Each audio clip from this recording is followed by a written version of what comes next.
Hi, എൻ്റെ പേര് ഹരി. ഞാൻ ആഡോണിൽ ജോയിൻ ചെയ്തിട്ട് 2 months ആയി.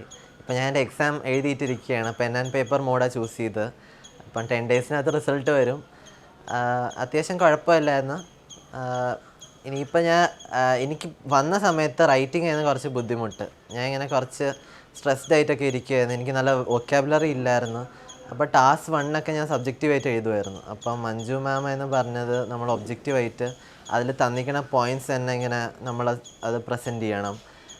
ടാസ്ക് 2 ഇൻ ദ സിറ്റുവേഷൻ നമ്മൾ സിറ്റുവേഷൻ അനുസരിച്ച് എഴുതണം, ക്രിയേറ്റീവായിട്ട് എഴുതണം, വൊക്കാബുലറി ഒക്കെ യൂസ് ചെയ്യണം, ലെക്സിക്കൽ റിസോഴ്സൊക്കെ യൂസ് ചെയ്യണം. അങ്ങനെ മഞ്ജു മാഡം കുറേ പറഞ്ഞു തന്നായിരുന്നു. അതൊക്കെ ലാസ്റ്റ് എക്സാമിന് അപ്ലൈ ചെയ്യാൻ പറ്റി, നല്ലപോലെ എഴുതാൻ പറ്റി. ഓവർ 250 wordsന് അപ്പുറവും എഴുതാൻ പറ്റി നന്നായിട്ട്. പിന്നെ റീഡിങ് ആയിരുന്നപ്പോഴും എനിക്ക് ആദ്യം ബുദ്ധിമുട്ടായിരുന്നു. പിന്നെ മഞ്ജു മാഡം, ലോല മാഡം കോൺസ്റ്റൻ്റ്ലി സപ്പോർട്ട് ചെയ്യുമായിരുന്നു. എനിക്ക് ലിസ്റ്റ് ഓഫ് ഹെഡിങ്സ് പാടായിരുന്നു. പക്ഷേ ഫൈനൽ എക്സാം ആയപ്പോൾ എനിക്ക് നന്നായിട്ട് ചെയ്യാൻ പറ്റിയായിരുന്നു. അതിൽ ഞാൻ അവരെ താങ്ക് ചെയ്യണം. Congratulations, work so hard, forgot how to vacation.